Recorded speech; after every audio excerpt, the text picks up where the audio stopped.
যুক্তরাজ্যে প্রবাসী বাংলাদেশিদের আসলে একুরেট সংখ্যাটা এখন কত, এবং এদের মধ্যে কতজন আপনার অবৈধ হয়ে আছেন? এখন এটার দুইটা স্ট্যাটিস্টিক, যারা লফুলি আছে মানে যাদের একটা অফিসিয়াল রেকর্ড আছে, যাদের ইমিগ্রেশন ঠিক আছে, এটা হচ্ছে কি নিয়ারলি 500,000।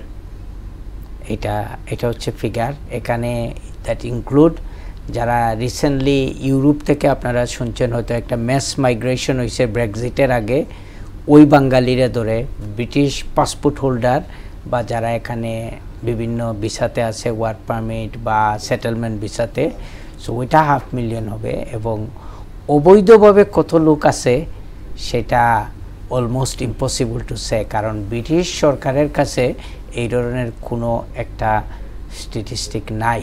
এবং অবৈধ লোক যদি অথরিটির কাছে ধরা দেয়, কোনো ধরনের অ্যাপ্লিকেশন করে, তখন তো তারা হিসাবে আসে।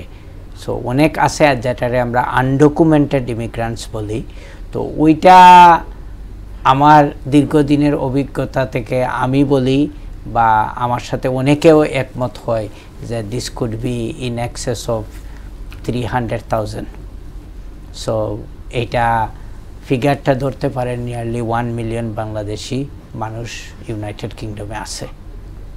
আচ্ছা, এখন আপনার যারা অবৈধ অভিবাসী আছেন, যে এখন যে নতুন সরকার, সেই নতুন সরকার তো নানা ধরনের পদক্ষেপ নিতে যাচ্ছে, এবং শোনা গেছে তাদেরকে ইন্টারিম সময়টার জন্য রুয়ান্ডাতে রাখা হবে। তো আসলে এই বিষয়টাতে আমাদেরকে একটু বিস্তারিত যদি বলতেন।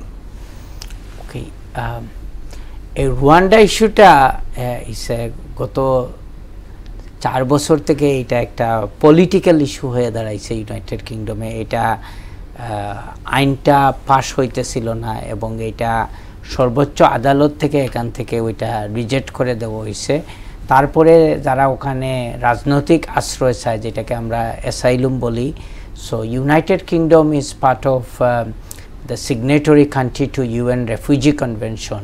তো ওইটা ইউনাইটেড নেশনও বলে দিছে যে যারা তোমার দেশে রাজনৈতিক আশ্রয় চাবে তাদেরকে তুমি রুয়ান্ডাতে পাঠাইতে পারবে না, because this is not within the spirit of the convention. তো আমি এটাই ডিটেল একটু পরে আসি। তো কেন এত টাফ ইমিগ্রেশন হইতেছে day by day in United Kingdom? United Kingdom তো ছোট্ট একটা দেশ। এখন যারাই ইউরোপে যায় সবার কিন্তু টার্গেটটা হচ্ছে আলটিমেটলি তারা একটা হোম বানাবে ইউনাইটেড কিংডমে, কিন্তু এই ক্যাপাসিটি তো ওই দেশের নাই।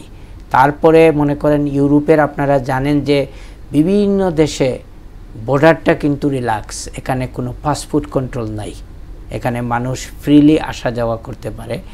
তো সবাই এন্ড আপ হয় ফ্রেঞ্চ বর্ডারে, তারপরে ওখান থেকে রাতের অন্ধকারে ওরা বিভিন্নভাবে যারা হিউম্যান ট্রাফিকিং করে ওদের থ্রুতে ওরা ইউনাইটেড কিংডমে আসিয়া এখানে থাকতে চায়।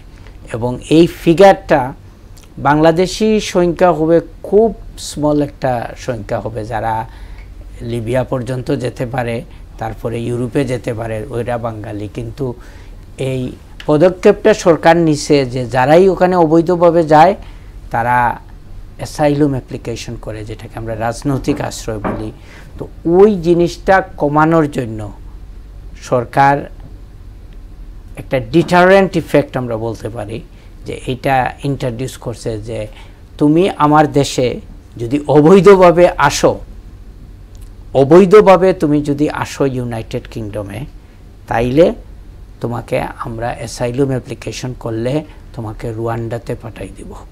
এখন যদি বাংলাদেশ থেকে কেউ যায়, ফর এক্সাম্পল স্টুডেন্ট হিসাবে যায়, কেয়ার ভিসায় যায়, ওয়ার্ক পারমিট হোল্ডার হিসাবে যায়, সে যদি তার ভিসা থাকা অবস্থায় বা ভিসা এক্সপায়ার হওয়ার পরেও যদি সে অ্যাসাইলুম অ্যাপ্লিকেশন করে, তারে কিন্তু ওই রুয়ান্ডার ক্যাটাগরিতে পড়বে না। রুয়ান্ডার ক্যাটাগরিটাই হচ্ছে কি যারা অবৈধভাবে ঢুকবে। সুদবিহীন ব্যাংকিংয়ে আত্মশুদ্ধির পথ এনআরবিসি ব্যাংকের ইসলামিক ব্যাংকিং আল আমিন।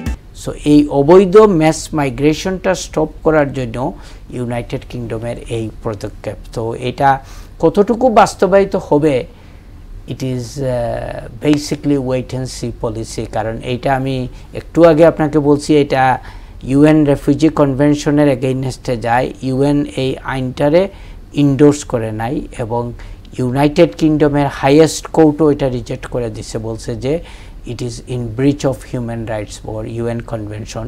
তুমি ইউকের মধ্যেই প্রসেসিং করো, কিন্তু সরকার কোর্টের কথাও শুনে নাই, মানে ইউএনের কথাও না শুনে তারা আইনটা ফাস্ট ট্র্যাক করছে। So it was a kind of challenge for the government and a political issue. এবং আপনারা জানেন যে ভেরি সুন ইউনাইটেড কিংডমে একটা আর্লি জেনারেল ইলেকশন হবে। So achieve the popularity from the public, এই আইনটারে ফাস্ট ট্র্যাক করে pass করা হয়েছে।